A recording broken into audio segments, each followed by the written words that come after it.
আমি রেডি হয়ে গেছি আর আমি এখন যাচ্ছি হচ্ছে আমার মাসিমণির বাড়ি আর আমার বেস্ট ফ্রেন্ডের বাড়ি। তো চলো দেখতে থাকো আর সঙ্গে থাকো। তো দেখো এখানে আমি বাসে চেপে পড়েছি আর আমি বাসে করে যাচ্ছি হচ্ছে আমার বেস্ট ফ্রেন্ডের বাড়ি। তো চলো, আর এখানে দেখতেই পাচ্ছ আমি বাস থেকে এখন নেমে পড়েছি। তো এখানে আমার বেস্ট ফ্রেন্ড আমাকে এখন নিতে আসবে। তো এই দেখো আমার বেস্ট ফ্রেন্ড আমাকে নিতে চলে এসছে ওর বাহনে করে।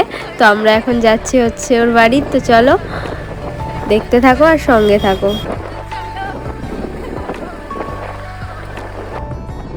তো চলো আজকের ভিউটাও দেখে নাও। দেখতে পাচ্ছি চারিদিকে সবুজ মাঠ আর আকাশে মেঘলা করে আছে হালকা। তো দেখতে পাচ্ছ রোদ মেঘলা আর চারিদিকে সবুজ। তো দারুণ লাগছে পুরোটাই, খুব সুন্দর। তো দেখো পুরো ভিউটা তোমাদেরকে দেখালাম।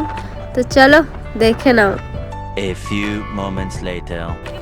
তো এখানে দেখো আমরা রেডি সেডি হয়ে বেরিয়ে পড়েছি সবাই মিলে টোটো করে, আর আমরা এখন যাচ্ছি লোমা মায়ের উদ্দেশ্যে। আর এখানে দেখো আমরা লোমা মায়ের মন্দিরেও চলে এসেছি। আজকে হচ্ছে কৌশিকী অমাবস্যা।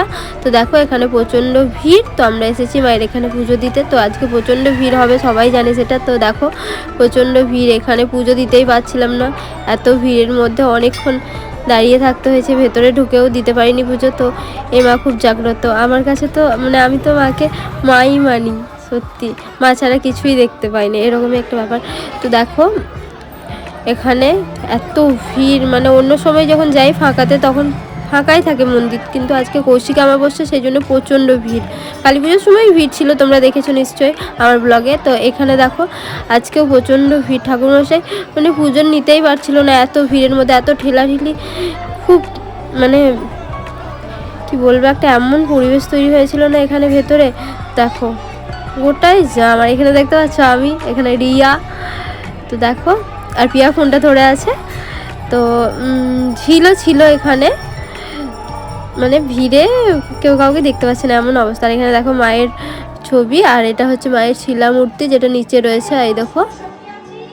তো এখানে দেখো মায়ের মন্দিরের সামনেটাতে হচ্ছে, এটা বাউল না লোকগীতি আমি ঠিকঠাক জানি না। তো এখানে হচ্ছে, আর এদিকে প্যান্ডেলও করেছে। এখানে কৌশিকী অমাবস্যাতে প্রসাদও খাওয়ানো হয়।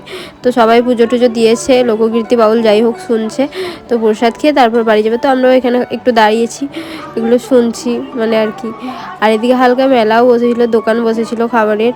তো এখানে দেখো কত ভিড়, দেখো পুরো গোটাটা দেখো কতটা ভিড়, তাহলেই বুঝতে পারবে দেখলেই। তো এখানে দেখতে পাচ্ছ এখন প্রসাদ দেবে, তো সবাই বসে পড়েছে।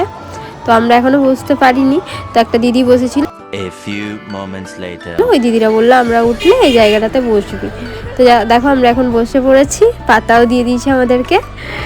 তো চলো এখানে আমরা গল্প করছি। তো প্রসাদটা খেয়ে নিই, তারপর তোমাদের সাথে কথা হচ্ছে। তো এখানে দেখতে পাচ্ছ আমাদের প্রসাদ খাওয়া হয়ে গিয়েছে। তারপরে এখানে আমরা চারিদিকের ভিউটা নিচ্ছিলাম, কেমন লাগছে আর মন্দিরটাকেও কেমন লাগছে জানিও। তো দেখো খুব সুন্দর, আমার তো খুব ভালো লাগে, যতবার যাই আমার বারবার যেতে মন চায়।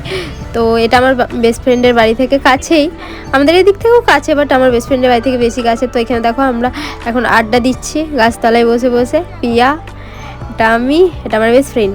তো পিয়া আমাকে বলছে বারবার আমাকে নিও না। আর এখানে আমরা এখন খাচ্ছি হচ্ছে আইসক্রিম। আর ইনি যে সারাদিন ফোনে কি দেখে আমি খুঁজে পাই না, সারাদিন ফোনটা অন করে থাকে। তো দেখতে পাচ্ছ, আর এখানে মোটু আর পাতলুকের জড়ি, ওর হাতটা ধরে নিয়েছিলাম, আমি যেদিকেই যাব ও সেদিকেই যাবে, ওকে নিয়ে যাব টেনে টেনে, এরকম একটা ব্যাপার। তো চলো আজকের ব্লগটা যদি ভালো লাগে অবশ্যই করে একটা like, comment, share and subscribe, আর পাশে থেকো, অনেক অনেক ভালোবেসো।